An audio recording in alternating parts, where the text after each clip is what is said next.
Hello and welcome along to the F1 Esports Pro Series qualifying show presented by Aramco. We're here. It's finals week. It's also Christmas week. We're going to be crowning a driver's champion as well as a team's champion over the next 3 races. And we're going to start right here. It's the quali show. And it's not just me, of course. To my left, we have Mr. Nick Hamilton and Mr. Tom Deacon, both repping differing Christmas jumpers. Nick, we're going to crown a champion this week. How are you feeling? Yeah, I'm excited. Hey, what a year it's been. Fantastic drivers, fantastic races we've had.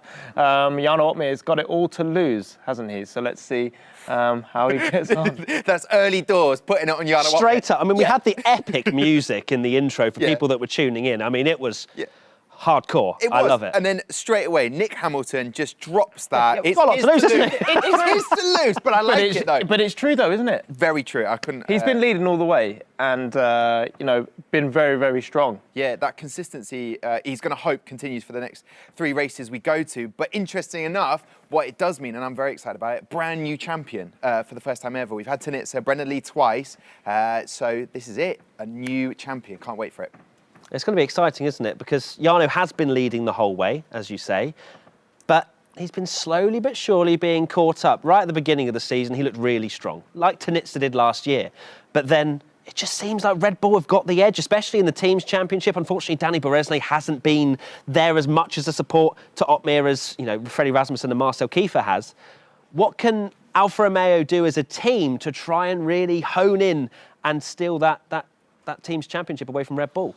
Well, firstly, Jarno's going to need Danny Berezny to support him a little bit, to be there for him if he's struggling. Just at all times. Just to be there for him, just to be there. No, but if it gets to a point, if it's all about stealing a bit of points from Red Bull, you're going to want your teammate, Danny Berezny, to sort of have your back a little bit. Because Red Bull as a team, they've been so strong. They've been working really closely, haven't they? You can see, especially in Austria, I was so impressed by them using their battery together and making sure that they stayed out of the range or of DRS range from Opmeer. So I think Alfa Romeo as a team really have to look at Danny Berezny, get him to really get some more points on the board for the team and work with Jarno. Absolutely. So let's take a look at the Teams Championship. We've just been speaking about it. And here we go. So Red Bull are leading the way on 255 points. It's still all to play for P1 over the next 3 races. And also, 3rd position as well. A lot of money on the line, $750,000 in the prize pool. And 3rd place will still mean a huge amount of money to these teams. So Renault, FDA Hublot Esports and Mercedes all in the hunt, aren't they, Tom? They are, yeah. I'm always drawn to who's going to finish last in a way that I'm willing on one of those teams. It is a fight. To be fair, Haas, you've always been... They finished last, haven't they? Yeah. Now they're 9th. That's all down to you. That is... I won't take any credit for that. It's got nothing to do with me. What it does show is that teams are improving. And to pick up from what Nick said, Alfa Romeo, Danny Berezny needs to be able to pick up on any mistakes that the 1-2 from Red Bull make, if they make any. But they've got to be ready to try and get as many points as they possibly can on the board. Absolutely. Let's take a look at the Drivers' Championship right now. And this one is all to play for. Opmeer, Rasmussen, Kiefer, and even Longue mathematically is in the Drivers' Championship hunt, although realistically, Opmeer, Rasmussen and Kiefer are the 3 that we're expecting to fight for the crown. Nick, we've mentioned that the 2 Red Bull drivers are slowly honing in on Opmeer. Who's your money on? Oh, it's a tough one. I'm going to give it to you first, Nick. Yeah. He'll probably say a Haas driver. Well, go on, Nick. Who are you thinking? I'm going to go for Jarno Opmeer. I think even though he's being caught, he's still very consistent and still bags his points. Rasmussen is really getting the job done, isn't he? And trying to get as many points as he can. But Jarno's not dropping enough, I would say. He's not dropping enough points to see that he's going to flutter under the pressure. Tom, quickly. Jarno's to lose. Last year in Sao Paulo and Suzuka, he performed pretty badly, but that isn't worrying him at the moment. He's already said that. So if he can stay as consistent as he has done, it's his for the taking. Nice stuff. Now, I'm sure you know what the format is like by now, but if you don't, let's take a look at it right now. So it's just like real-life Formula 1. We have 3 qualifying sessions. The first, Q1, 5 of the slowest get knocked out. Then in Q2, the next 5 slowest. And then Q3, they'll be at the top 10 shootout for pole position. So a lot of pressure. We've seen it throughout the Quali Show series this year. It's so unbelievably close. I'd love to know how many times I've said that over the course of the season, Nick. And you know that I'm not happy when it's like 1 or 2 tenths. It's not close enough. So we're expecting probably another hard-fought battle this week as well. Yeah, for sure. I've always said all the way through this series that these drivers are like aliens when it comes to qualifying. You're not happy when it's more than a tenth and a half of High expectations, what can I say? But yeah, it's been fantastic so far, hasn't it? And I don't think it's going to change, which is perfect. Yeah, and that consistency of the Red Bull, always getting right to the end in the shootout, both Marcel Kiefer and Freddie Rasmussen, and they've been so consistent. Can Danny Berezny lift that Alfa Romeo team? It'll be interesting to see. And of course, Haas, Simon Weigang, let's get some more points on that board. Thank you. Are you secretly the team manager? I reckon. Yeah, I have been. No, it's just because I looked at last year and you see an underdog team and then you want them to Everybody succeed. loves an underdog, don't Exactly. they? They do. Right, anyway, now for something a little bit different. It's the season of goodwill.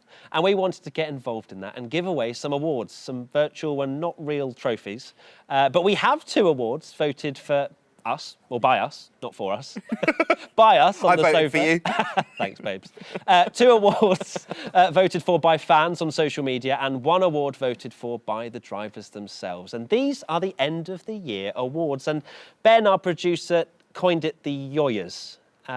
Sure. Not too happy with that one. But let's get into the Rookie of the Year, which is the first of our awards. And it goes to Danny Moreno. So here we go then. Let's have a look at it. Rookie of the Year. Yoya. Yoya. Okay. It's a nice little intro as well, really funky, but then the name comes up. If anybody has any suggestions of literally anything else than the Yoyas, please do get in touch. It's got a kind of a Spanishy theme. But hey, let's not focus on Yoyas. Let's focus on Danny Moreno. Huge performance, Rookie of the Year. I didn't really know what to expect from McLaren. He so nearly won at Silverstone, which would have been some story, but finishing P2 was still amazing. Nick, Danny Moreno's been really impressive. Yeah, and he's just stayed consistent, hasn't he? We didn't really know what to expect from him. They were saying with McLaren's new driver lineup being super rookie-like, what are they going to do? And Danny Moreno really showed his stuff, really showed that he can take it to the top boys straight away in his debut season. Yeah, and he's really, well, you can see him there. He's quite an emotional fella. He loves to celebrate his great performances. Unfortunately, he doesn't have the backing of Tom because he doesn't drive for Haas. Whoa. I will say this. When we looked at that McLaren team, all drivers, no experience. Matthias Colligan, James Baldwin, Danny Moreno. Which one is going to take to it like a duck to water? And definitely Danny Moreno has done just that. And getting those wins, you can see that's built his confidence. And he is very exciting as a driver to watch. And I think that he's going to do well over the next 3 races as well. Yeah, and it should, you know, he's had a great performance. McLaren probably came into it with a clean slate with the fact that they've just come in with a bunch of new drivers. So Danny Moreno at the very least. James Baldwin's had some good performances as well. Both of them have kind of staked their claim to being in that seat maybe come next year as well. Yeah, I think James Baldwin will be a little bit upset with the year that he's had. He's definitely... I'm not going with my pun ever again about the world's fastest lap. No, but he is. He gets the DHL fastest lap time. If he wins one more, then he will be crowned the DHL fastest lap driver this season. But it would be disappointing for him this year because he hasn't done as well as Danny Moreno, would you say? Yeah, but I'm just saying he's clearly got the pace because he does it in the race in terms of fastest laps. Just seems to sort of struggle putting it together, which happens sometimes. So it's a natural thing. But I think Danny Moreno for sure has shown his talent, and hopefully McLaren will look at him for next year and want to keep him because he's done a great job. Excellent stuff. So let's take a look now to the first qualifying session, which occurred a little bit earlier today. But before we do that, Kevin Magnussen took us around Suzuka, and unfortunately, he's not going to be on the F1 grid next year. But he takes us through this track and gives us all the guide and tips we need. Hi, this is Kevin Magnussen from Haas F1 team. I love Suzuka circuit because it's a real driver's track. It's an extremely fast circuit. It's really a historic track and lots of great races in the past. Can't wait to go there again. So let's have a look at the onboard camera. So here we go, preparing for the lap. The exit here of the last corner is turning a little bit, so getting on power is kind of difficult with the traction. First corner is a flat out entry. You turn in with full throttle, you just close the DRS manually before turning in, and then you just try and avoid too much understeer mid corner. The next part is these S's that are probably one of the best sections of any track in the world. Just really brings out the best in a Formula 1 car with all this downforce. Flat out here, entering another great corner. Just get off the throttle brake a little bit. Next one is more braking, tricky. If you lock up, big chance of going off the track. Another corner where you enter on steering on the wheel, so you very big chance of locking up the front wheel. Going on to another great corner, entering extremely quick. This whole track is just fast, and again very difficult to get into the apex with the understeer. Important to get back on power early and get a good exit because of all this long straight you have after. So this corner is 130R. It used to be a very challenging corner.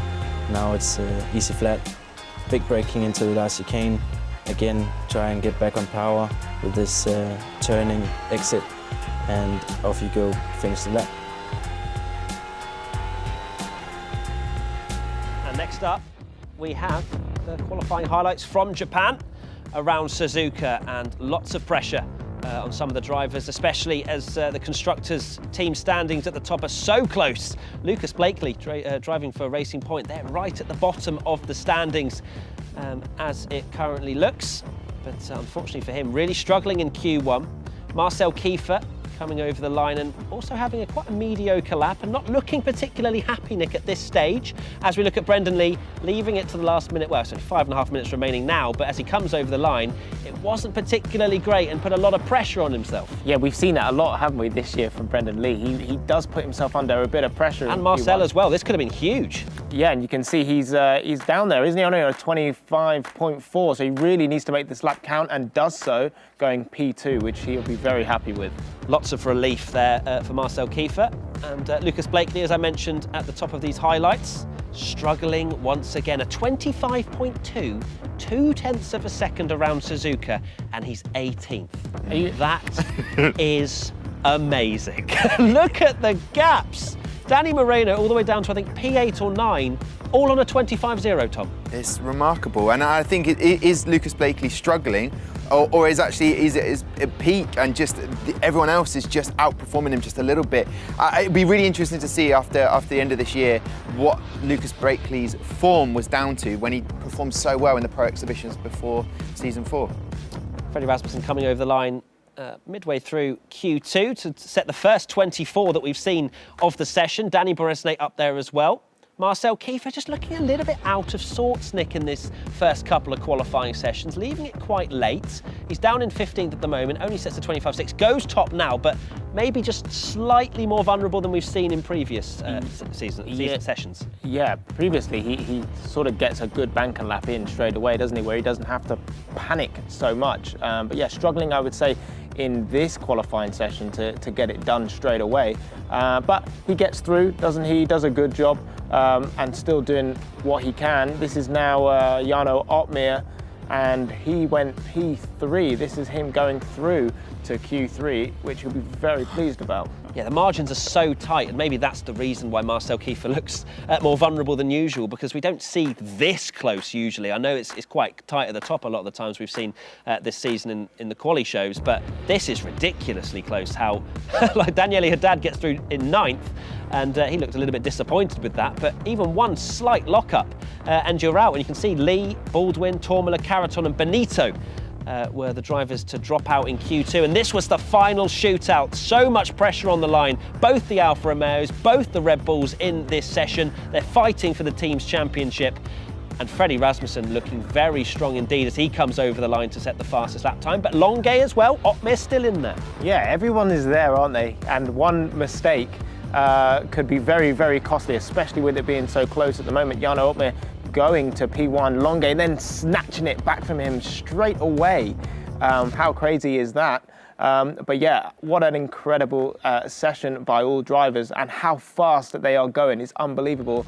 I saw that Jarno Opmeer posted a world record time trial lap as a 24/7. And that was actually beaten in qualifying by a number of drivers, which just shows how fast they are going. So Yeah, look how happy Marcel Kiefer is with that qualifying performance. Maybe feeling like he was a little bit off kilter there, Tom, but really bringing it back. Unfortunately, picked up a 3-place grid penalty. But right there and then, maybe he didn't know about this penalty. I'm sort of looking at that thinking, I don't think he's just been told about the grid penalty just there, because he would have a far worse reaction. It's great to see Manuel Biancolila for the AlphaTauri team doing well, getting into Q3 and delivering. Michael Romanidis as well for Williams. They're all in the hunt for the team championship to get points. But Daniele Haddad, Huge. Oh, hats Huge off to you, sir. What a great performance, just when you need to do it for your team. Yeah, who are last in the constructors. P3 on the grid, a huge opportunity. Kiefer I'm told he got that penalty for multiple infringements over the season, so it's just racking that up on the super license in the esports world, and unfortunately dropping down 3 places, but still very much in the hunt. And Red Bull overall, Nick, will take that going into the race, knowing that their nearest rivals, Otmir in 6th, Beresne in 10th. Yeah, and this is sort of the downfall, isn't it, of Alfa Romeo when it comes. I mean, bam! You're dropping the bombs. I'm not saying, Hold us ice. I'm not saying it's a downfall. I'm just saying it opens the door, doesn't it, for Red Bull, because they're not right at the top, they're not right at the front, but Red Bull seem to be, within the top 3, in the top 4, pretty much every qualifying. But like we were saying earlier, with Marcel Kiefer making that mistake, it allows the door open for Danny Beresny and the Alfa Romeo team to take advantage of it. And will it happen in the race at Suzuka? We will find out. But I like that it's going to the wire. We will see, won't we? Yeah. Right, now it's time for my favourite part of the show, which is the Yoyas again. So we're now going to announce our next award, and it goes to Hot Lapper of the Year, and we've gone for Nicholas Longuet. Big clap! Wow. Yeah. So Danny Moreno didn't get a clap. Yeah. This is the clap for Danny as well. I forgot Yeah. about the clapping. That's a double clap for both Danny Moreno, Rookie of the Year, and Nicholas Longuet, Hot Lapper of the Year. Now, Jarno Otmir is probably watching this going, hold on. Hold up. You've called me Hot Lapper the entire season, and yet Nicholas Longuet gets the award. Now, for this one, obviously, the Hot Lapper kind of came into this season as a bit of a negative connotation. It's more about qualifier, and I think Longuet really has shown in qualifying he's got the raw speed. He's out-qualified Donoso 9-0. So, for me, I think he's deserving of the award. Yeah, I mean, especially when he came out of the block so strong. First and second round, he was P1. But yeah, I think he deserves it. He struggles a little bit in the race, we've seen throughout the season. Whether he's going to put that or rectify that, I'm sure he will do. But Jarno Otmir obviously has been a very strong driver as well when it comes to qualifying, but he's even got better in the races. I think that's what's going to happen. You called Jarno Otmir the Hot Lapper last season, and now look at him. It's going to happen the same for Nicholas Longuet. So well done to you, Matt. Are you telling me that I've done something positive when I say something? Yes. Because usually it's jinxing everywhere. What did Simon Weigang say about you this week on Twitter? I'm not verified on Twitter. Whatever. Anyway, do you agree at home with these awards? Let us know in the Twitch chat or hashtag F1 Esports on Twitter. Do you agree, Tom? Do you agree with the awards? I do agree with the awards. I think they're you could make argument for other drivers, but well done to everybody. There's a few rookies that have performed well, but Danny Moreno takes it for me, and you were right when you said Nicholas Longuet. Was I right as well? Nick, are you happy with both those awards so far, or are you sat there going, look, come on, Jarno was absolutely stolen? No, not at all. I'm happy with Nicholas Longuet. I think he deserves it. What else have we got? What other Yoyas have we got coming up? We've got all sorts. I mean, Ben, the producer, Co-host. he's absolutely Co-host. loved it. Driver of the Year we've got coming up. And I've also got a little gift for both of you, guys. Oh, actually, yeah, no, come on. All right, okay. Are they in bin bags? No, We're not allowed to touch them. understand. You're going to have to unwrap it yourself, mate, because we can't touch them. What? Can't you Too just... late. Oh, are you kidding? Too late. Do I have to really? Okay, fine. There you go. I've started you off. Unbelievable. Throw it over. There you go. I'll open it in a bit. We're actually going to now throw to another circuit. Guys. We take a look at the second qualifying, which is around Mexico. And who better to take us round than race winner, Sergio Perez. Hi, I'm Sergio Perez from Racing Point. Let's have a look to the Autodromo Hermanos Rodriguez. As we all know, the altitude here can be a very difficult one to find the downforce. So it can be very easy for drivers to make mistakes. So let's have a look and enjoy the onboard. So, straight line in Mexico, very high altitude, so not a lot of downforce in the car at this moment. Braking 100-meter board, it's very late. You try to get the curvings correctly, and then you go on power, activate DRS, and onto the next braking zone. You hope not to get any traffic because the wind here is very important. Perfect there, clipping just the white lines again, and going on to the final section of the fast corners with not a lot of downforce in the car, pushing hard, pushing the entry there, aiming for the curb, just clipping it a bit, taking the right amount, and yeah, just on it perfectly.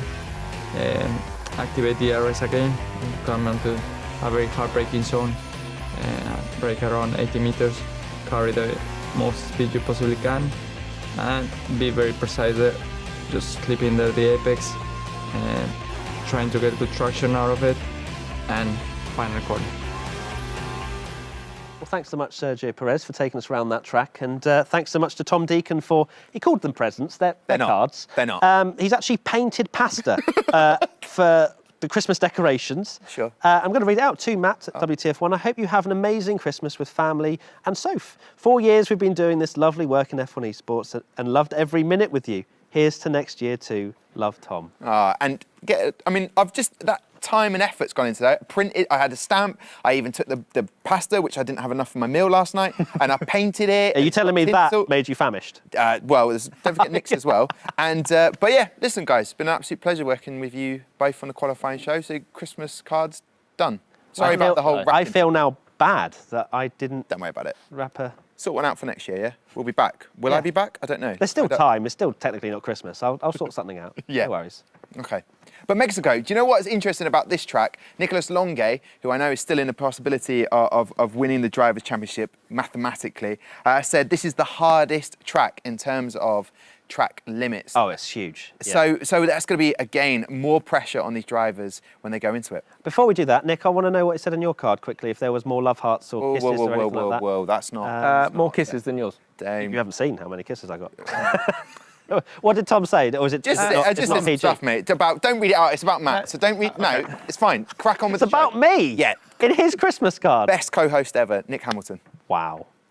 You're lucky you're still in this show. Let's take a look at the driver lineup before I start crying, just so that my face goes away, so I can shed a few tears. But here's the first page. No changes.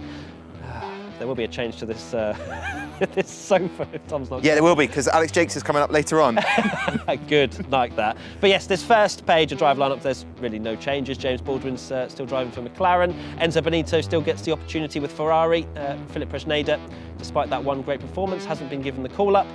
And if we take a look at the second page, we'll see there is actually an opportunity for one man in Renault Vitality, Tom, that you've been very excited about. Yeah, picks up in the draft Casper Janssen there, very smiley competitor, very smiley driver. And here's the interesting thing, Nicolas Longue, you remember last season for Red Bull, got one opportunity, got a podium finish. Could that be happening for Casper Janssen? Just showing his potential and how good of a driver he is, and other teams might want to pick him up potentially, if Renault will let him go.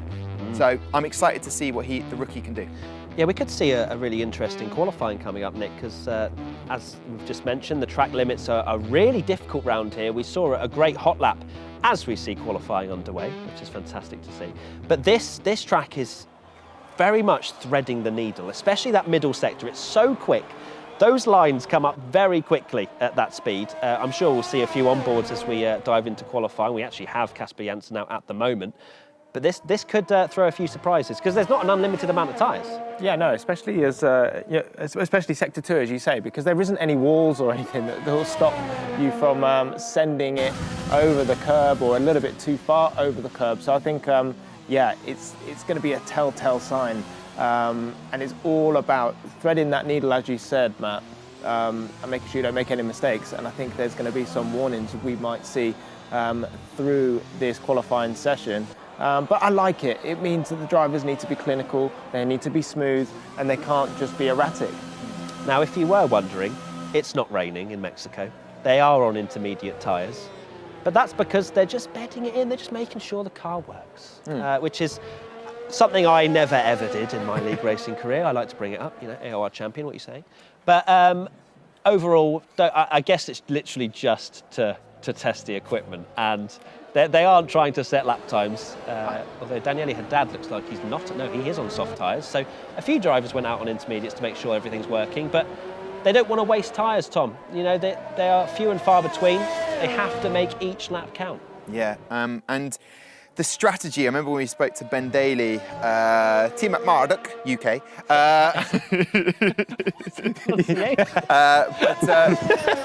basically was saying about the strategy coming into each Grand Prix, and I will be fascinated to see whether someone likes of we saw at Suzuka, Joni Tormula making it into Q2 but no further, and yet he was so consistent with qualifying.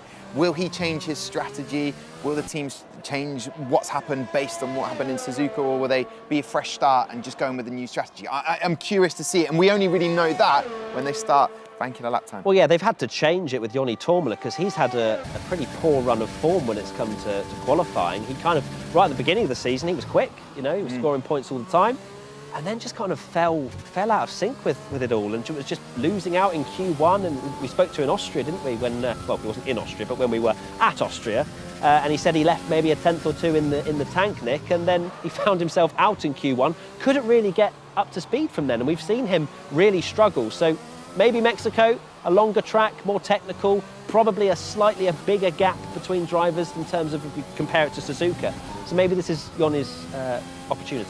Yeah, we'll see. This is, whilst you've been talking about it, I've been actually watching Danny Haddad's first lap here. This is the really difficult section of the track limits. Oh, unbelievable.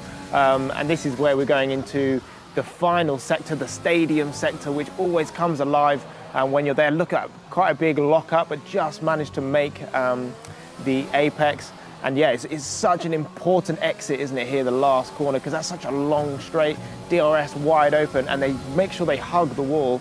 And that's a good lap, I would say, from Danny Haddad. 1 minute 12.8. And he'll be buzzing from Suzuka and qualifying in P3, which is great, and it builds that confidence. And someone like Brendan Lee hasn't had one great qualifying session where you just think he had that from beginning to end. He's almost like just manages to sneak into the next Q2 or Q3. He just manages to sneak in. Can he have that perfect session, or does it matter? Does it matter really if you're still delivering for not Q3? hugely. Not hugely. I mean, as long as he gets the grid position at the end. Yeah. If he's getting knocked out in Q2 like he did last time out at Suzuka, then yeah, there's a problem because you can't even fight for the top 10. But if you're making it through to Q3, even if it is a bit messy, it's not ideal for your mentality going for that final lap because you feel like there are mistakes in the tank. But Brendan's a two-time champ. You know, he's got more than enough experience within this F1 Esports Pro Series realm, and I'd imagine for him, he'll be looking at Q3 once again. Here's Daniele Haddad. What a performance from him, Suzuka qualifying P3. That is a big statement from him to say, look, I know we're last in the Constructors, but I've got the speed. Yeah, and he's a driver, wears his heart on his sleeve, and you can really see when he's emotional, unhappy with himself. We've seen him get knocked out in Q1, get knocked out in Q2, and he's really frustrated, really angry with himself. And I think it's great for him to actually feel proud and be happy with his performance, and really showing that he's still got the pace that we all know he had. Yeah. But yeah, it's just hard to keep it consistent through this series because one minor mistake, and it's the difference between pole and last. I think both drivers in Racing Point feel like they've got more to offer that they have been able to so far this season. I remember Daniele Haddad after last season said to me, there's more to come. And even Lucas Blakely was like, look, I've been streaming, I'm hungry. They're both hungry to succeed, and it hasn't, for whatever reason, happened so far, but best of luck for them today, and Daniele Haddad's off to a flying start. I love how people watching may have seen Nick doing the peace sign. That's because he was posing for a picture, not because, or his adoring fans, one or the other. I was actually just saying You're doing hi. that, and I was like, I'm pretty sure he's on camera. I was saying hi to Joe. He was there with the camera. And then I heard a click, click. Yeah, there was a few. Joe's whose birthday it was actually yesterday. Happy birthday, Joe. Happy birthday! Hey! F1 Esports photographer. Of the year as well. He's a top guy. But you can obviously check out all of the Instagrams to find Nick often using one of the photos. I am as well. Matt, you haven't mentioned your Christmas jumper. I like it. I like it a lot. Thank you so much. It's a driver up the tree, another driver sat in So then another driver. All drivers. They're all drivers, surprisingly. Let's go back to Q1. There's a yellow flag in Sector 3, which has now been cleared. But if we take a look at, well, Haddad is out there at the moment at the top, but there's only been 3 lap times set. So a lot of the drivers, as we've seen as a running theme, a running trend in this quali show, is that in Q1 they don't go out straight away. They wait for the track to rubber in a little bit, because the track won't be at its quickest at the start of this qualifying session. So they leave it to the last minute, just like they do in real life Formula 1, Nick, where the grip just slowly but surely builds up. Yeah, track evolution is key, it's important, but it does put you under a lot of pressure for your banker lap. If you don't get it right, you know you've got to come in, make sure you change your tyres fast enough to give yourself the opportunity to do a second run. And we've seen a couple of drivers get caught short. How tight Biancalila was to the curb there, just as I think you mentioned before in another hot lap we did previously where you talked it through it, Nick, great insight as always, but like when they try and minimise the distance, like every centimetre, and we saw that with Biancalila as well. How much time would that save? Anything, like a thousandth of a second? Yeah, but it saves. A couple of thousands, but you never know. It's all about exit. To start your lap is really important, and exit to finish your lap is just as important. So every fine detail these drivers have got to go through to make sure that they can do everything they can to get the fastest lap. Otmar doing exactly the same thing and running in P3 after that lap. The interesting thing is these F1 Esports drivers are actually doing that, but in real life. The real F1 drivers don't do that, which is interesting. Yeah, why don't they? Do you reckon? Is there any... I don't know.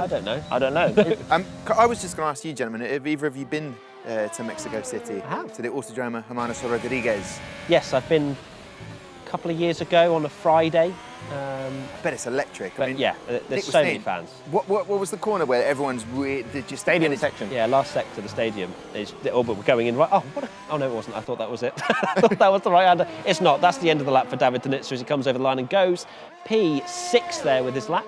But yeah, that sort of Colosseum is just ridiculous. The atmosphere, because all the sound just gets erupted into that bowl. It's so great to see.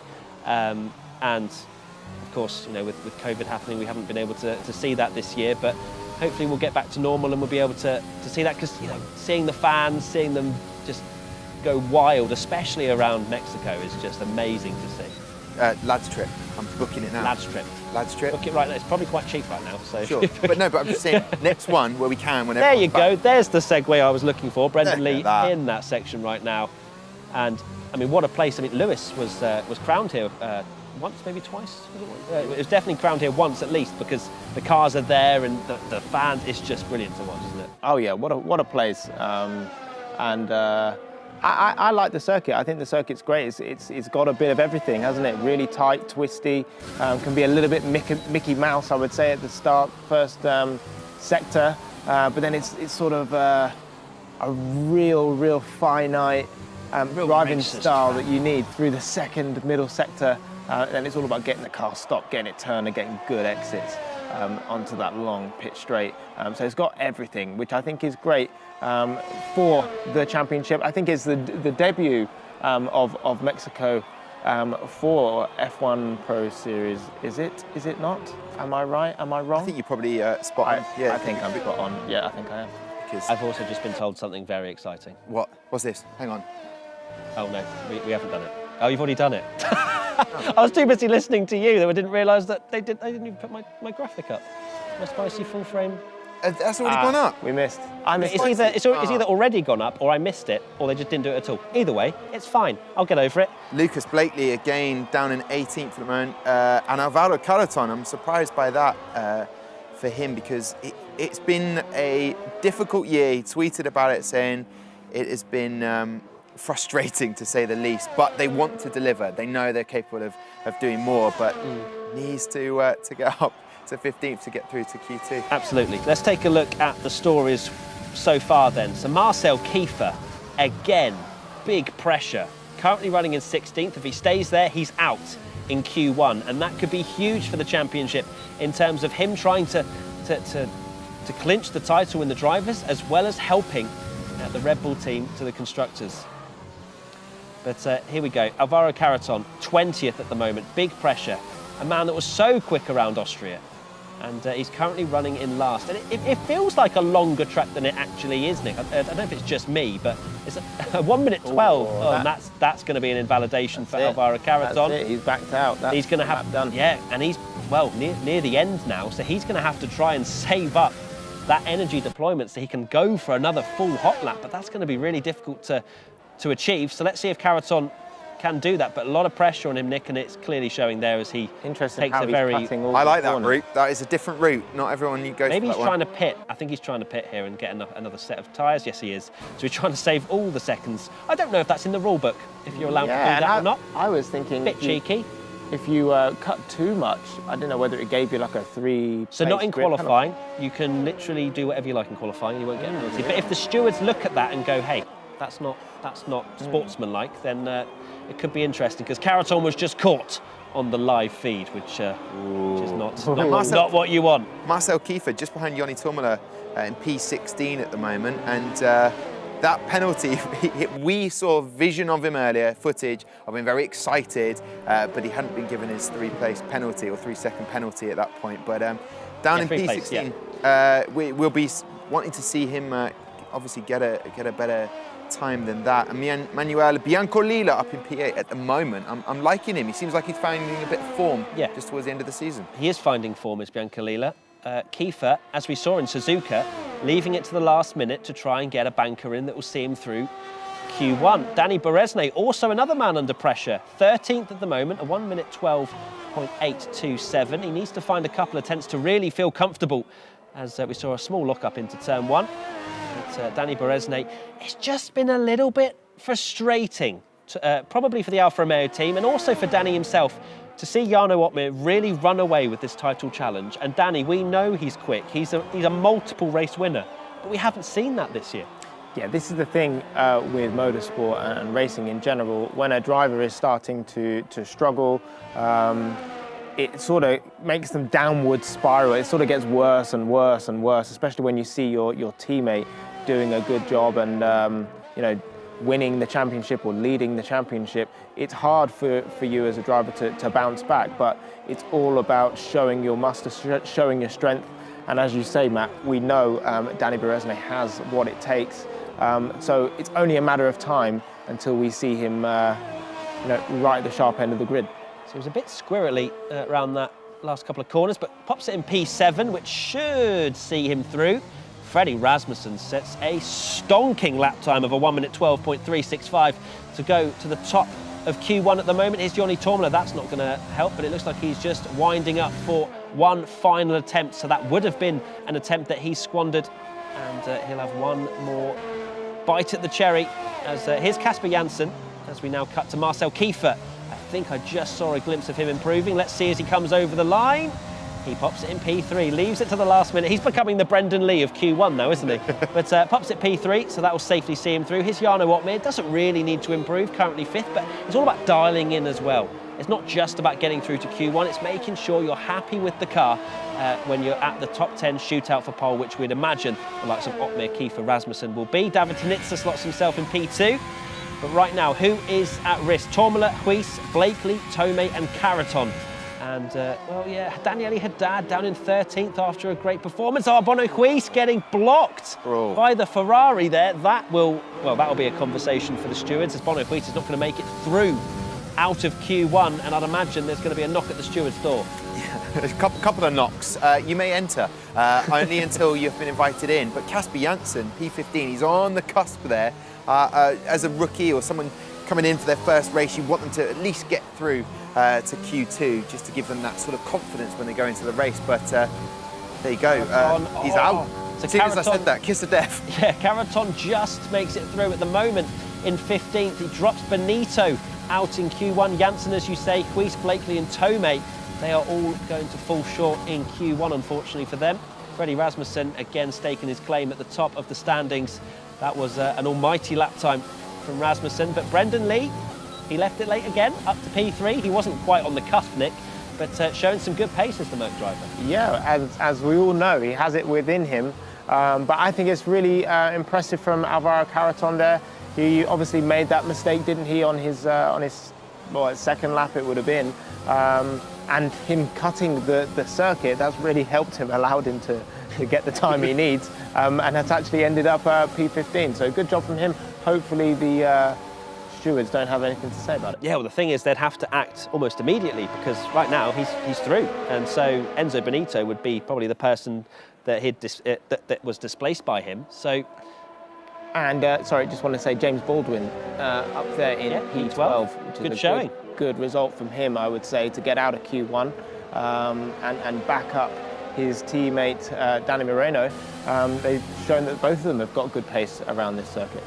Interesting. So, not as many scalps maybe in the first part of qualifying than we maybe expected, with the track limits being a big part of the conversation. There's Casper Janssen, obviously not looking particularly happy there, Tom. I could just hear the music now. Hello, darkness, my old friend.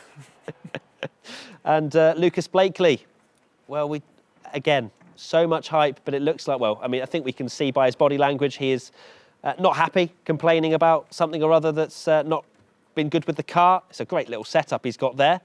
Absolutely love all the Racing Point branding and Something's the racing not quite helmet right there. trophies. When you feel like everything's against you, the whole world's against you when you're not quite getting those performances. You're not against this guy, though, are you? Cedric, well, I am at the moment, actually. I'll put it on the line. I'd shake your head as well, Cedric, because Simon Weigang is carrying the team at the moment, and he'll be disappointed. I'm disappointed for Cedric Tomey. He's got a lot to offer the former Renault driver, but just not able to put it into practice at the moment. Looked like he was watching us as well, bless him. So, Cedric, come on, mate. Whilst you were digging him out. I was a little bit digging him out, but hey, listen, that's what the qualifying show is all about. It's a little bit more banter, but Cedric Tomey, hopefully he can deliver in the actual race. But go on, Simon Weigang. And Daniele Haddad, I think that will annoy Lucas as well. I know it's a team, but when your other teammate is doing well, you're like, why is it not going right for me at the moment?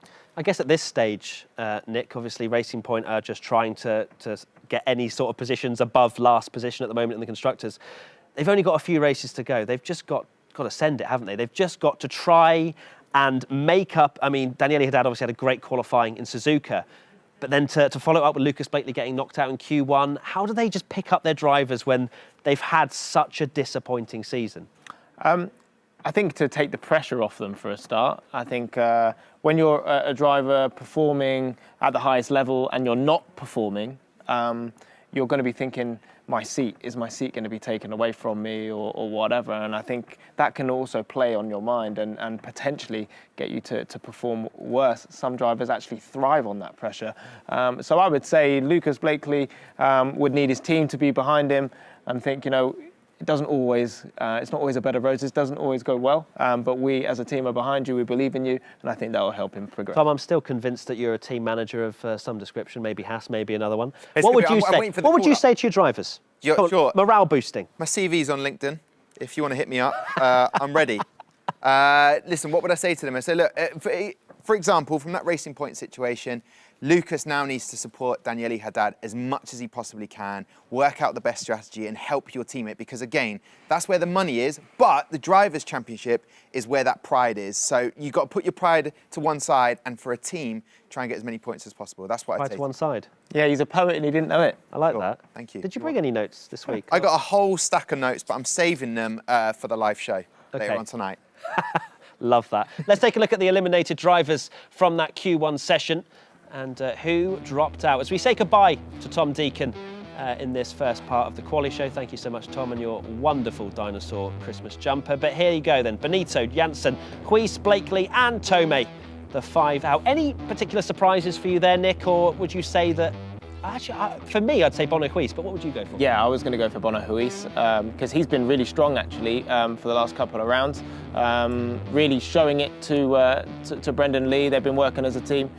So yeah, shame we didn't get it together in that Q1 session. Yeah, so well, maybe Mercedes with Brendan Lee, they can carry their hopes with the two-time champ. Let's introduce a man that needs no introduction. It's Mr. Alex Jakes.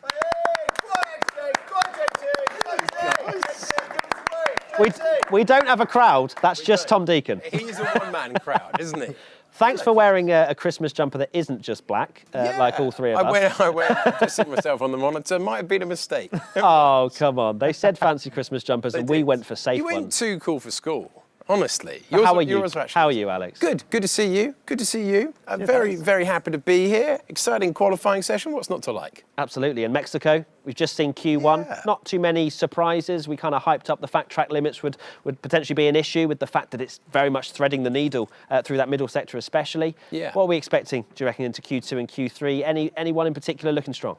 I think there's a lot. I think we might get a shock now because of the margins around this racetrack. Not a hugely long circuit. You've already talked about in real life. This place is absolutely phenomenal. It's a festival of motor racing. But You've been? I've been. It's phenomenal. I've sat on the back row of the Fora Sol, and just it is a brilliant way to spend some time just watching the cars come into the stadium section and then just disappear out the back. It used to be a phenomenal corner there, and everyone first year was like, they've got rid of the brilliant corner, and then they were like, actually, this is fantastic. 30,000 people that stadium takes, and they make a racket. It's a great atmosphere at this circuit in the real thing. Amazing stuff. I'm also told that we're going to have a look at your socks at some point, which Good. apparently match your jumper. Good. But well, there you go. There you go. Oh, wow. That's why people tune in.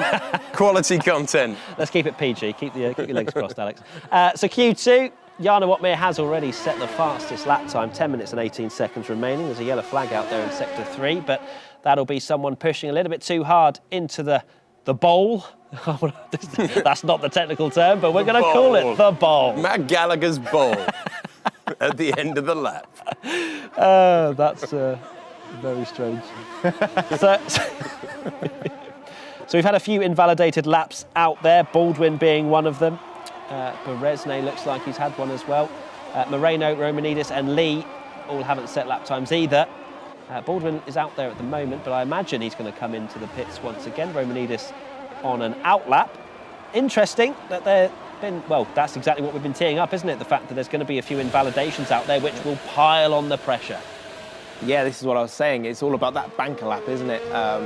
Even with circuits that don't have that much of a difficult track limit situation, it's difficult when you don't get that banker lap in. So especially a track like this, when the lap time is taken away from you, it puts you under a lot of pressure. But fortunately, it's not a long lap. It's only 1 minute 12, let's say, so they can get around back into the pit lane pretty quickly to get themselves another set of tyres to give it another go. It's a weird one. It's such high speed, Alex. I mentioned this in Q1. It feels like a longer lap than it is. I don't know if that's just me and I'm talking absolute rubbish, which is most of the time. Of course. But 1 minute 12, it's gone by in a flash.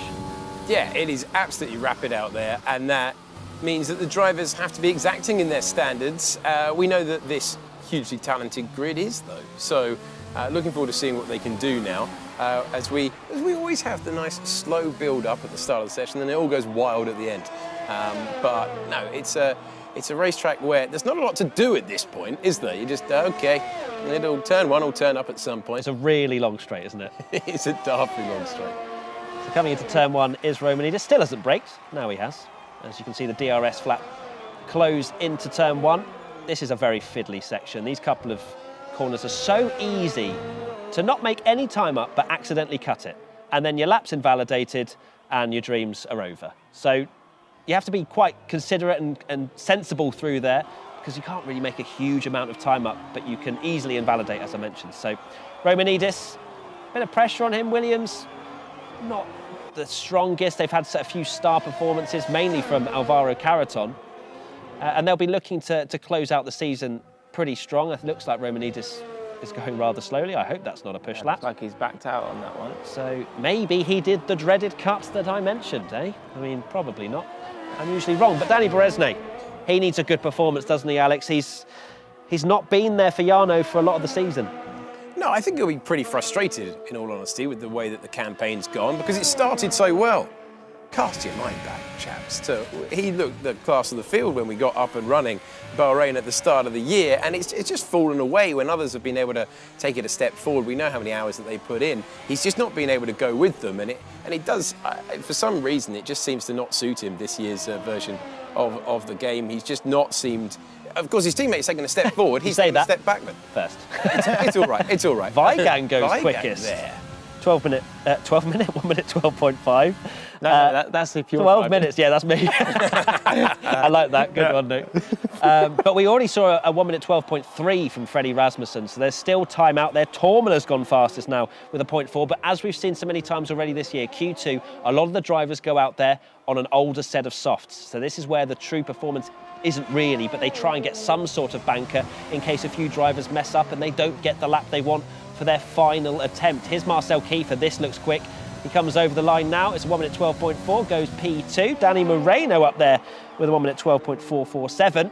But I think until we get into the 0.3s, that's maybe even 0.2s. You're not interested in these laps, Matt, are you? I'm interested in the 0.4s. Until you see 1 minute 12.3, not even vaguely interested. All of these drivers are here to impress me, right? That's the whole That's point how of it this works. competition. It's the Matt Gallagher qualifying show. There's a lot of chat about it. All right, there has been all year.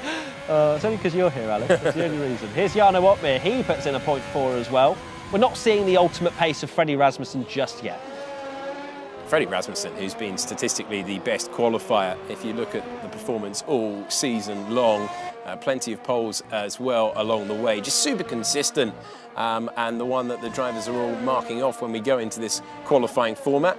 A different qualifying format for this year, which has given us a few shocks and a few scalps. Not this session though, so is anyone going to be able to make it through? This is like the warm-up act, isn't it, before we get to the final set of runs and we get the true picture of who's going through, who's going out. James Baldwin's had 2 invalidated laps in Q2 so far, so it's not going well for the world's fastest gamer. Brendan Lee comes over, P8 at the moment. That's going to be on the cusp. Freddie Rasmussen with a 1 minute 12.425, fastest in the middle sector, lost about a tenth to the fastest in the session so far in the final. Here's James Baldwin, only goes 14th. That looks like that would have been his second run on those tyres. So interesting, there's a few drivers struggling out there. If we look at who's going to be out, it'd be Biancalila, Caraton, Romanidis, Baldwin and Haddad, the star qualifier from Suzuka. But on the cusp, Nicolas Longuet and Danny Beresnay in 9th. So a lot of pressure ramping up now with 4 minutes 33 to go, Nick. Yeah, it's going to be really interesting, isn't it? Especially Nicolas Longuet on the cusp there. Hot lapper of the year, we called him. Yeah. And now he's having a rubbish quali. It's a bit harsh. No, not rubbish, mediocre. But this is it, isn't it? Really, it's going to be really interesting to see what he does, and if he lives up to his hot lapper award, which I'm sure he will do. Doesn't get any better the more you say it, does it? What do you think to that terminology for the end of year awards? I think it was a pretty short production meeting by the looks of things. Wasn't me who named it. Yeah, okay. But they'd already made the graphics, so it's like, it's called the Yoya. We've committed at this stage. No, I'm slowly but surely starting to love it, but for all the wrong reasons. James Baldwin, I can't imagine, yeah, it's 1 minute 10 already, so he's going to be coming into the pits. 3 minutes and 42 remaining. He will have enough time. Does he have enough tyres? Because he did have a few attempts in Q1 as well. I think he'll be happy just to have made it out of Q1. Such a tight qualifying session. James has struggled. He's been balancing real-life racing commitments with virtual as well. And I think he's done a pretty solid job. Yeah, as I said, at the end of Q1, big shout out to James Baldwin, because we've seen that he's struggled, I would say, for outright pace in qualifying. He does really well in terms of getting the fastest lap in the races.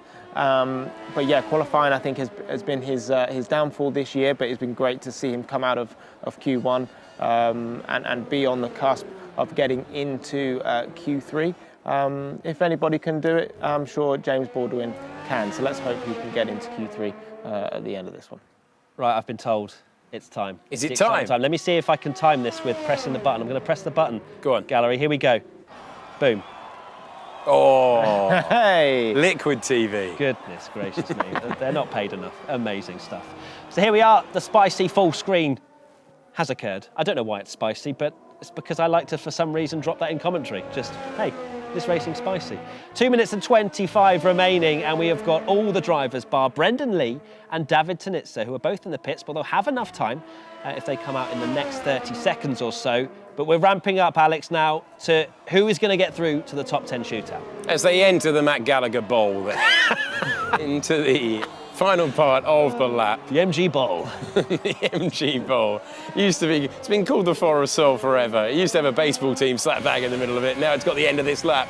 It is flying lap time then with Danny Beresnay looking to prove us wrong, looking to take a big step forward, expecting all the drivers to improve their pace. Let's just have a wait until he gets to turn number 1. Here it comes, all on the anchors. Not too much though, a little bit of a lock-up, not ones that's going to cost him too much. We've seen plenty of collisions at this corner in the past, but he is looking to improve. How good is it looking, Matt, though? Because you're the one, you've been trusted with the iPad. With the iPad. You can see in the top right, Alex, for your benefit. I thought you were going to give us a live read. I can give you a live read. He's also 56,000 up on his previous, or his best lap time. So a small, well, to be fair, 56,000 will give him an extra 2 positions also. So that's huge. And this is huge commitment as well from Danny Beresnay through this sector that is just brilliant to watch. It is honestly just such fine margins for these drivers to make sure that it's valid. The lap is valid. 46 thousandths now up on his lap time, so he's lost a little bit of time to his personal best, Nick, as we come through the final few corners. Yeah, it's all about this last corner, isn't it? Getting it stopped, turned, hitting the apex and getting on that throttle as fast and as quickly as possible, comes across the line and goes P4. A great lap from Danny Beresnay, I would say. Nice lap, especially in that final sector, Danny Beresnay. Joni Tormler set the fastest first sector of anybody, so he's looking very good to potentially get through to Q3. Here's Jarno Otmir. How's his lap doing? It's steady in the first sector, an improvement in the middle. Where is Otmir going to go? Tormler goes fastest with a 12.2.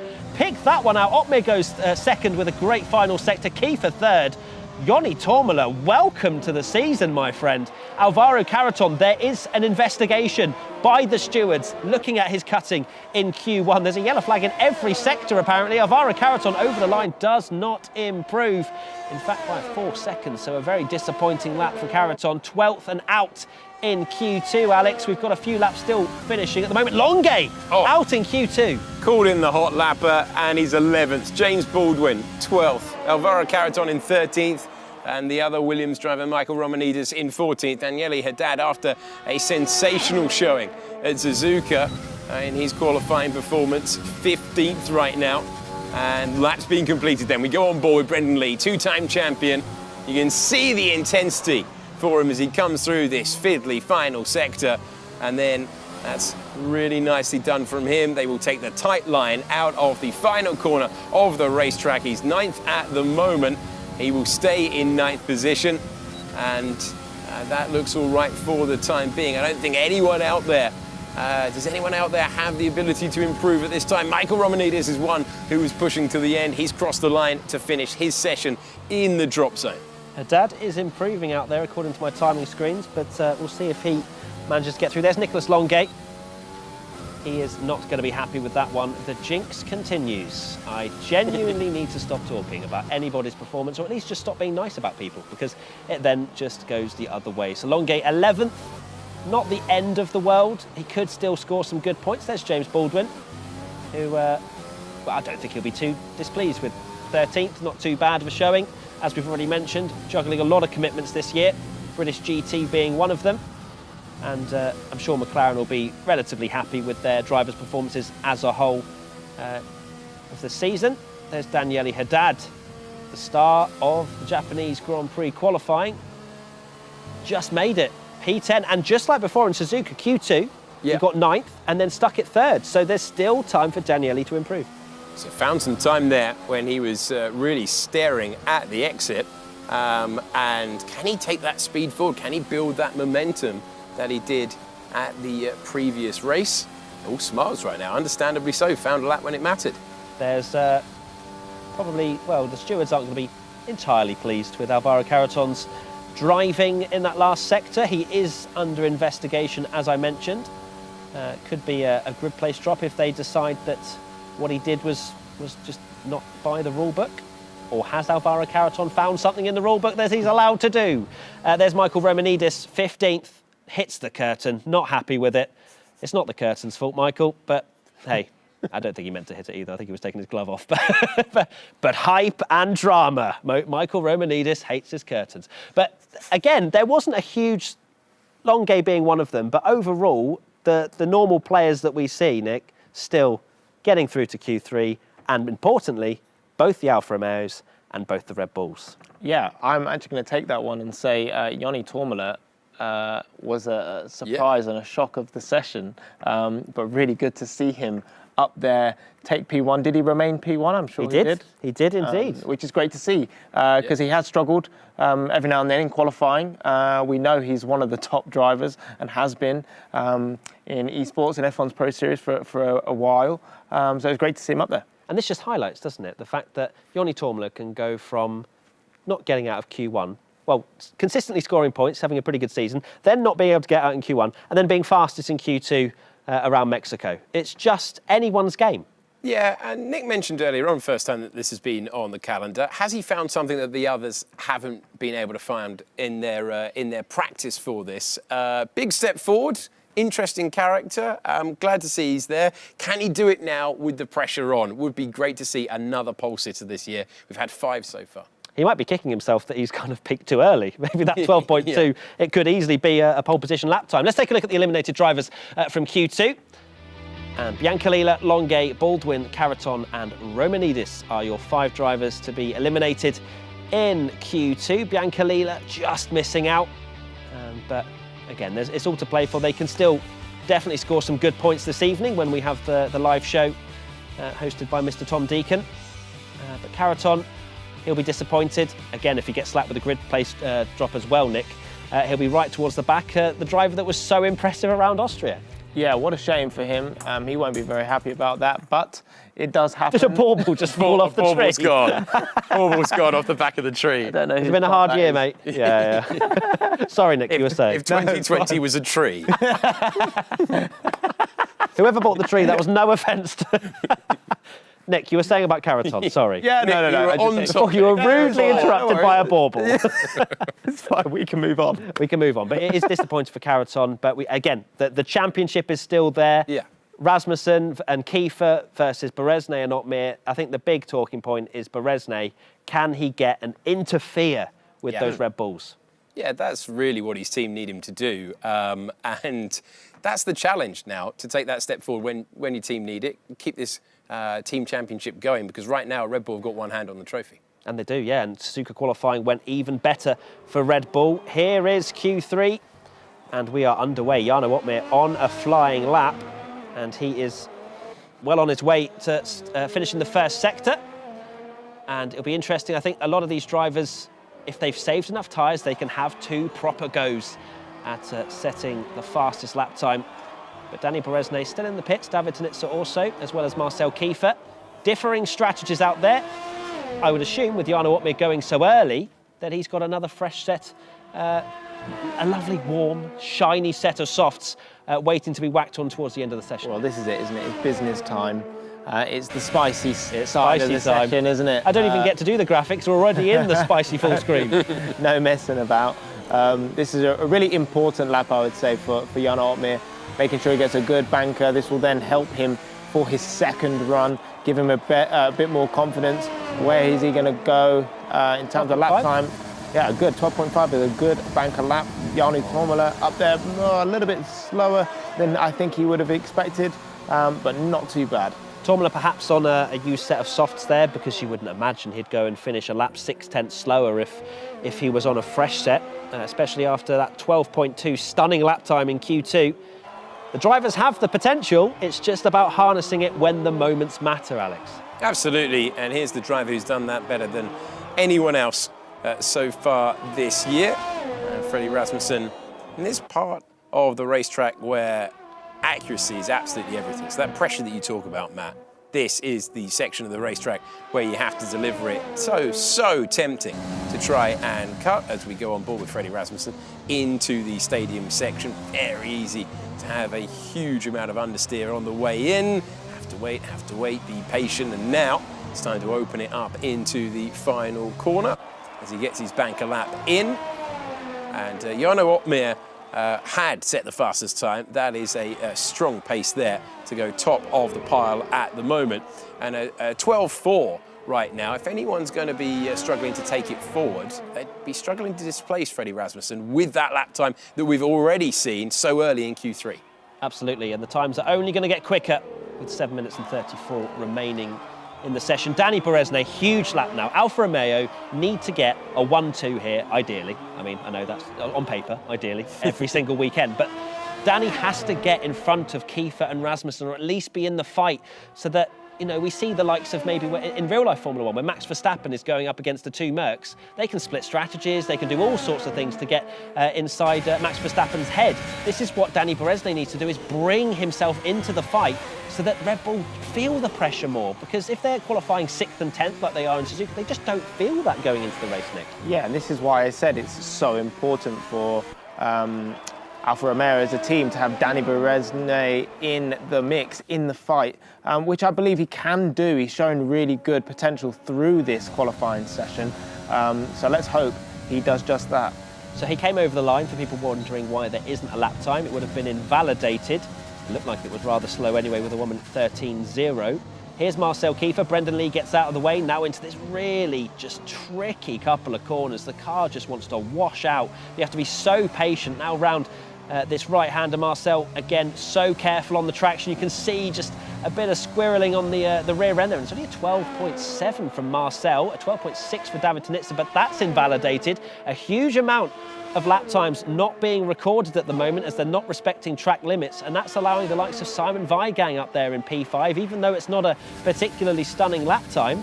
If you do a couple of those and you're not setting any lap time, you're at the bottom end of the top 10. Yeah, and this is why I think it's so great with this this circuit, having these track limits, because it puts the drivers under pressure. They've got to make sure they don't make any mistakes, because if they do, they could see themselves really struggling to get another lap in. This is Brendan Lee. He got out of the way of Marcel Kiefer, didn't he?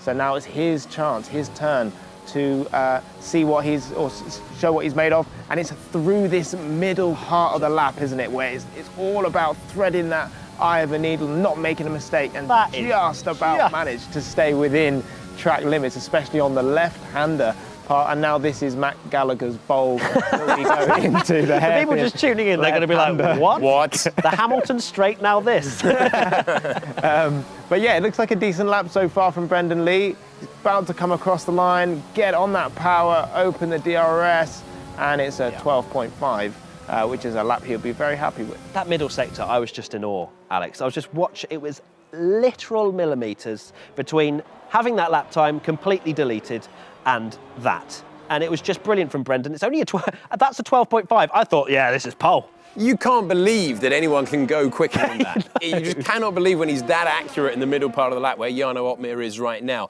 But it just shows you the standard out there. Brendan Lee showing us why with that lap he is a two-time champion. I love the way that they try to take the widest possible entry into the corner there. And Jarno Opmeer, who has a 12.5. It's just the value of getting that banker lap in after the invalidations of the drivers that you can see down in 9th and 10th, Danny Berezne and David Tonitza, and just out there on the circuit for the time being as the Alfa comes back to the pits. And right now, the drivers who find themselves going into these crucial final 3 races of the year, the top 2 find themselves the top 2 in this qualifying session. Crucial 4 minutes coming up right now as we go on board with Simon Weigang, who's also sending it back to the pits. Opmeer was on a big lap then, but I think he invalidated. He was fastest in the middle sector, he improved in the first sector, and unfortunately then had to pit, but he's still running in P2. But it's all, I keep saying it, but it is all to play for. A 12.4, we've seen a 12.2 by Joni Tormela. Yeah. The track, it will be the fastest for these final runs, 3 minutes and 30 to go. We've got one more run, a few drivers, one of them being Danny Berezne, not even putting a lap time on the board at the moment. This could change a lot. It could do. David Tonitza as well down there at P10.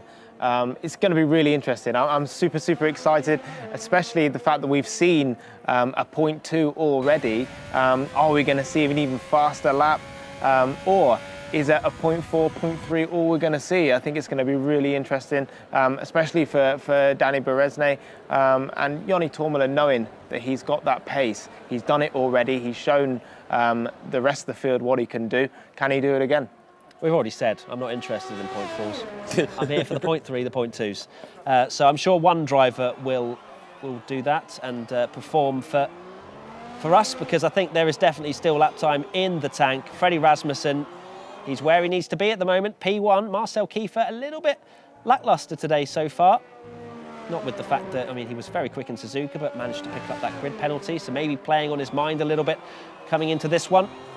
But Freddie Rasmussen on his outlap, and Brendan Lee still in the pits, so he'll be the last driver, or David Tanitsa, one of those two will be the last driver to come over the line to finish their lap time. David Tanitsa, last year's champion, still not on the board, Alex. Yeah, and that really makes it difficult for him to extract the very best of his performance under the pressure of knowing that get it wrong again. And this circuit, a lot like Suzuka, very technical in the middle part of the lap. One defined, clear overtaking opportunity down at turn 1, and then everything else is a little bit 50-50. So it's not a place where you want to have to dig yourself out of a hole as a bit of a lock-up for Danny Beresnay, looking for a legal lap at the limit here when it really counts, not just for him, but for his team as well. And this is it, it's all now. Danny Beresnay has to put this lap in. He's not going to have fresh tyres for another lap. And that was a little bit hot into that left-hander. And again, the sector that we saw Brendan Lee go through, which was just millimetre perfect, he's going to be playing on Danny Beresnay's mind that he has to set a legal lap time, but it has to be quick as well. It's just a horrible situation to be in. Let's have a look. Let's ride on board with him right now. So through the middle sector, so far so good. Looked like he just got away with track limits. Very, very strong, I would say. Yeah, through fastest this part. in the middle sector. And yeah, going through into the hairpin. A little tiny lockup, made the apex really good. Good on traction, short shift to fourth. Get it tucked in on that right-hander, hit the apex, get on the throttle and see where he ends up now. From P9, he goes to P2, which is exactly what his team would need. Much better. Rasmussen fastest in the first and second sectors, though.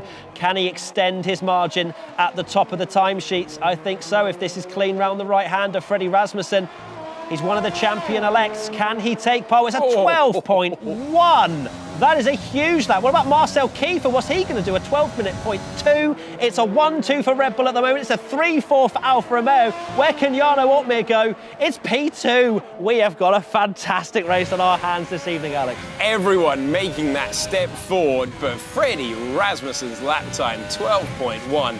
That is exceptional stuff. Opmeer needed to respond, did respond. Marcel Kiefer backing up his teammate. Look at the margins there, 0.06 of a second between Opmeer and Kiefer. We're on board with the outgoing champion. Tanitsa's not out of this either, Alex. It's a good first couple of sectors. He could get in the mix with Kiefer and Beresnay. Looking for the first 2 rows of the grid then.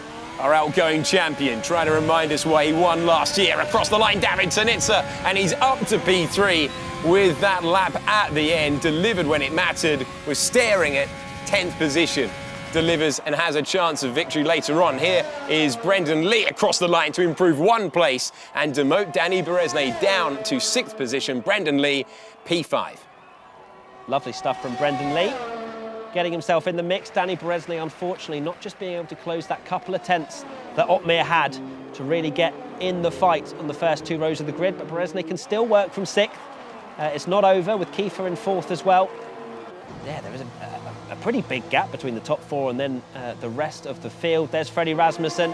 His standard celebration there, Nick, of just absorbing it all in. I think he's a class act, isn't he? He doesn't show much emotion, but he knows that he gets the job done yet again. P1, Jan Opmeer will be very happy with P2. And that's why I say Jan Opmeer is just always picking up the points, putting himself in the right position and not actually fluttering under the pressure. David Tanitsa doing another great job as well from P10, because he was 10th and looking like, you know, if he didn't get that lap in, that might have been where he would have stayed, because he hadn't had a lap time at that stage. But P3, a very, very good result from him. Yeah, it just shows he's a champion, isn't he, David Tanitsa? 1 lap, manages to stick at P3. Hasn't been the season that he has wanted. He's had a few incidents and just not being able to get the results he wants. But P3, he wants to finish the season strong and secure Ferrari at least to be in the sort of top 3 in the constructors, perhaps. Yeah, exactly what he would expect at the start of the year. As you say, he's had to deal with the disappointment of knowing for a while now that he's not going to be the drivers' champion this year, and just regroup and prove himself. And he did so with that lap time there. Strong performance puts him in with a chance of victory, because the two in front are going to be busy thinking about the championship, and he can just take all the risks he wants. It's brilliant, isn't it? The Drivers' Championship, so close, and you've got them on the front row of the grid.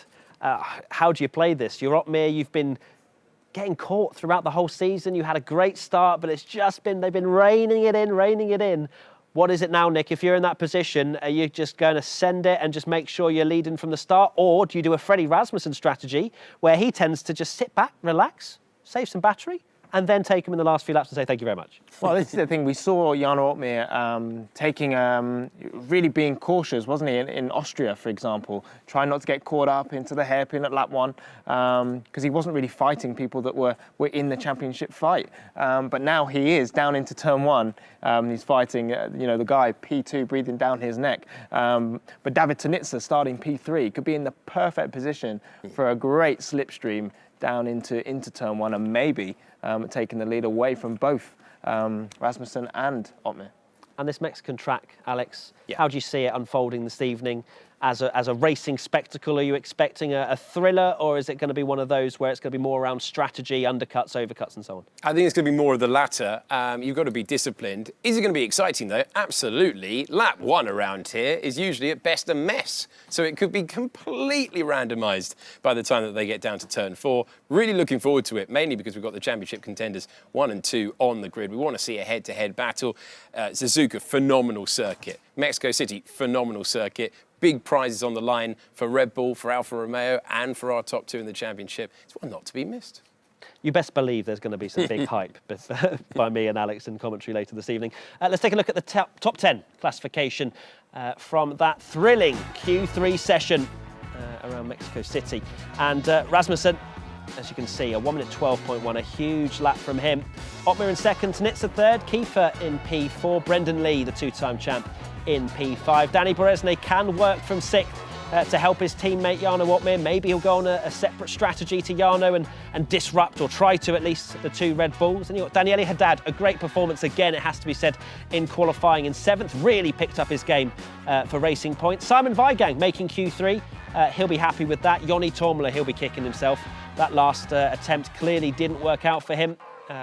Over 0.6 of a second off pole after setting a point 2 in Q2. And then finally, Danny Moreno, our Rookie of the Year, in P10. So obviously we're hyping up the championship, we're hyping up the Drivers' Championship. Anything else that you saw from that top 10, Nick, where we can really look forward to and see how they perform this evening? Well, I was just saying, the guys from 7 to 10, Daniele Haddad, Simon Weigang, and Danny Moreno, all of those drivers are doing a really good job, I would say. They've really picked themselves up after a tough start to the season, a tough middle of the season, and being in the top 10 in a field like this, week in, week out, and really showing it to them is a good result. So I think it was great to see them pick themselves up after maybe a bit of a difficult start and middle of the season. Absolutely. Now we go to our final Yoya of the show.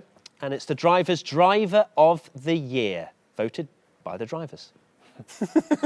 All makes sense so far, man. Yeah, Driver of the Year, voted by the drivers, as you can see right there. So no input from us, which is probably a good thing. But it goes to Jarno Opmeer, of course, the man leading the championship as it stands, and he has been phenomenal. Coming from Renault, and he was quite strong last year, for sure. He had some great pace in qualifying. But to step it up the way he has this year has been nothing short of sensational. Yeah, I mean, he's got great qualifying pace, but this year has shown he's got fantastic racecraft and race pace as well. And he's been doing, the alternate strategy, things differently in comparison to his competitors, making it work, going longer on his first stint, then coming through, making some fantastic overtakes. So I think he's got it all. He's had it all this year, which is the reason why he's leading the championship, but with it all to lose. But at the moment, really showing a strong head and not making any mistakes. You make a great point with Jarno and his racecraft. You know, a lot of people say he's the hot lapper, and yet he goes for the alternate strategy, Alex, Yeah. which is always the overtaking one. Yeah, and he's provided us with so many memorable moments across this year purely because he's been attacking at the end. And it's one thing to know that you've got the tyres underneath you. It's another thing to take that step forward and deliver wins all the way through. He's done that. He richly deserves the award. It's brilliant. And we've actually got him on the line right now. Mr. Jarno Ottmeyer, I saw on his Twitter he was deadlifting 1,000,000 kilograms last time I checked. Jarno, are you there? Congratulations on a decent qualifying that we've just seen. How are you feeling going into these last few races? And don't give us any spoilers as to what race you had, like one of our other drivers we spoke to in another quali show. Yeah, I'm very much looking forward to it. Obviously, I think both Red Bull and us are under pressure. But we are the one hunting them down because we're obviously quite far back, and it's not going to be easy outscoring them every race, which is pretty much what we need. So yeah, I'm very much looking forward to it, definitely. I expect to get some good points. I like all tracks, so yeah, I definitely can't wait for the races. So we were just talking, Jarno, about your move from last year to this year. It's been a huge step up, but what would you kind of put it down to? Is it the new game? Is it the preparation, the mental preparation? A lot of drivers have been working more than just practicing the game. What would you put it down to, the success you've had this year? I can't really put it down to one thing. I improved in many things. I think there are still many things to improve. Looking at how Red Bull is performing, they're super consistent, of course, constantly up there. And we as a team pretty much haven't been up there all the time.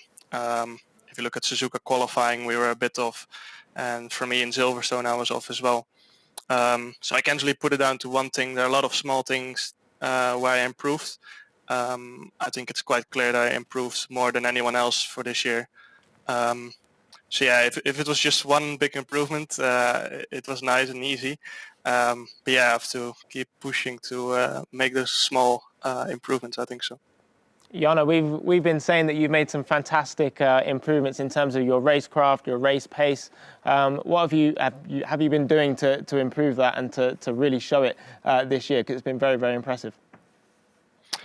To be honest, I think last year it wasn't really shown as much because I was quite a bit worse in qualifying, often qualifying P10, 11, 12. And then I always had to fight through the field to finish P5 or P4. But the midfield battles are never shown as much as the top three, of course. So I feel like last year I made a lot more really good moves compared to this year. But I think this year I'm just slightly more in the spotlights. But I definitely think qualifying is the biggest improvement for me this year.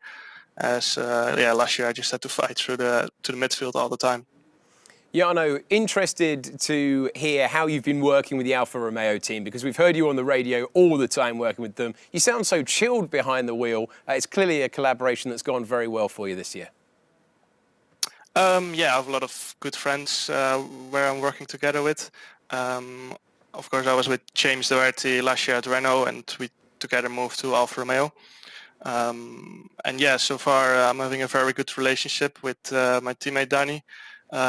We're both pushing each other really hard in practice, of course, and also Dominic Hoffman.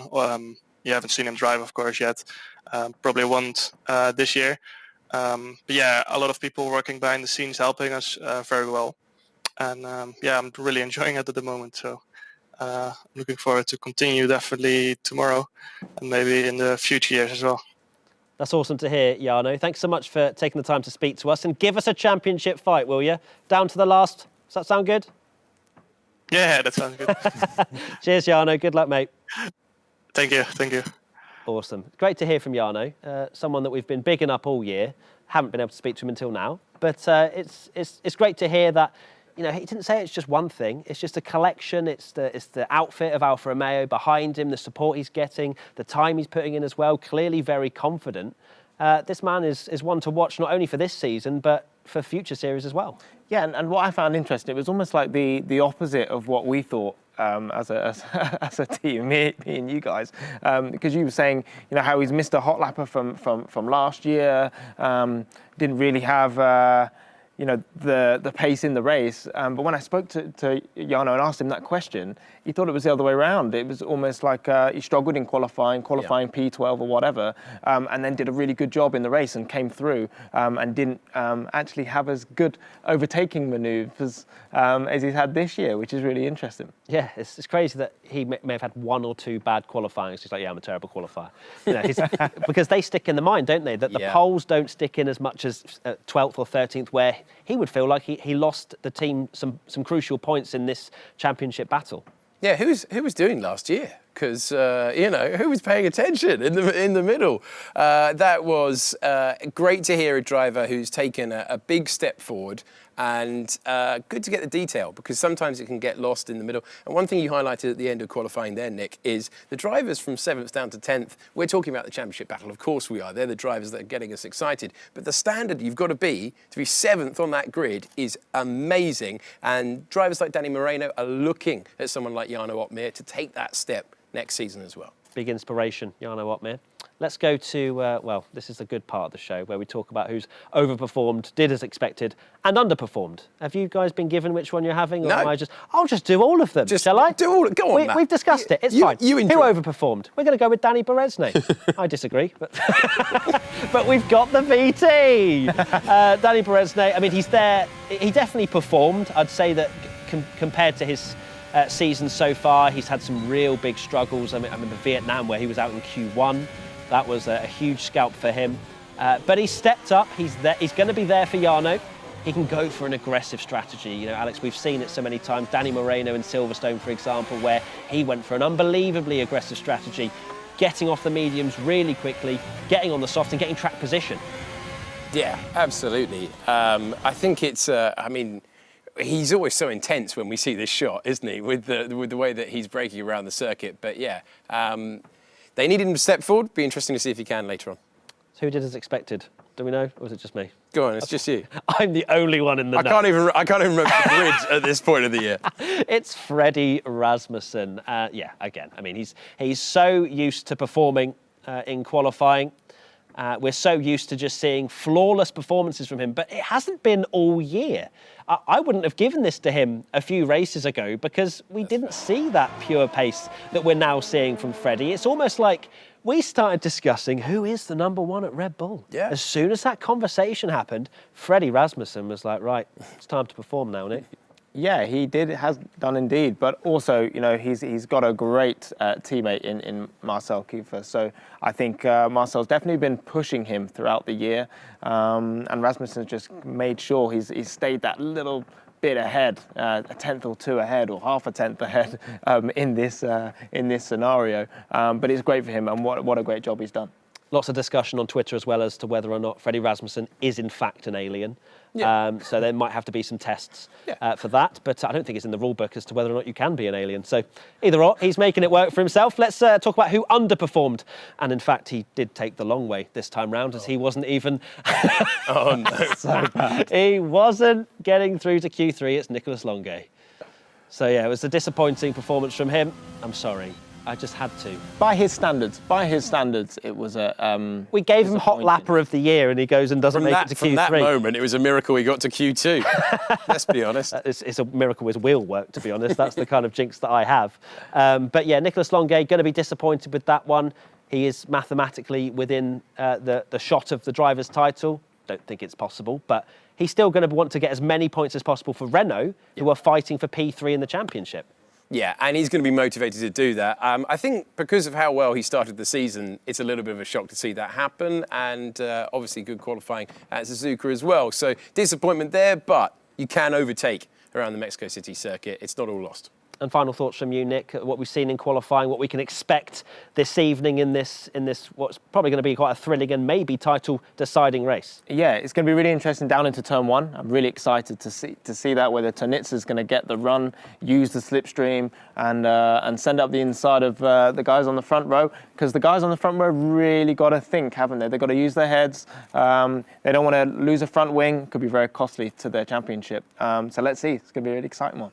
It is indeed. Thank you so much for watching this quali show and for tuning in to this Christmas jumper edition. I'm sorry that Alex Jakes was the only real embarrassing one, but the drivers' title and the constructors are on the line today and tomorrow. And, well, you're going to find out some more as to how that unfolds in the evening show, 7:30 p.m. GMT.